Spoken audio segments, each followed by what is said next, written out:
பார்த்தீங்கன்னா மேலே வந்து பார்த்தீங்கன்னா சவுடு சவுடு வந்து கருப்பு சவுடு. இந்த பக்கத்தில் இந்த ஏரி ஆறு ஓடை அந்த மாதிரிலாம் இருந்ததுன்னா மேல் பரப்பில் இந்த மாதிரி மண் வந்துடும். இது வந்து சவுடு. கிட்டத்தட்ட இது ஒரு 3 அங்குலம் 4 அங்குலத்துக்கு இந்த சவுடு மண் இருக்குது. அதுக்கப்புறம் போனீங்கன்னா கொஞ்சம் களிப்பு பாருங்க, கையிலே தோண்ட முடியாது அந்த மாதிரி வந்து களிப்பு வருது.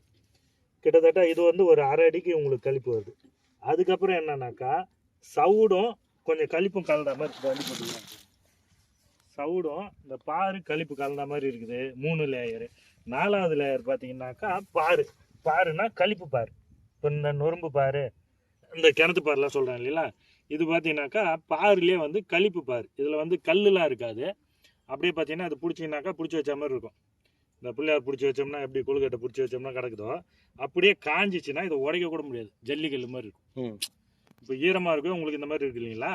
இப்போ இந்த மாதிரி நீங்கள் ஒரு 4 பீஸை எடுத்து நல்லா இப்போ வெயிலில் காய வச்சுட்டிங்கன்னா சாயந்தரமாக இதை அடித்து உடைக்கணும்னா உடைக்க கூட முடியாது, அந்த மாதிரி ஆகிடும். இப்போ இதில் எப்படி செடி வைக்கிறது?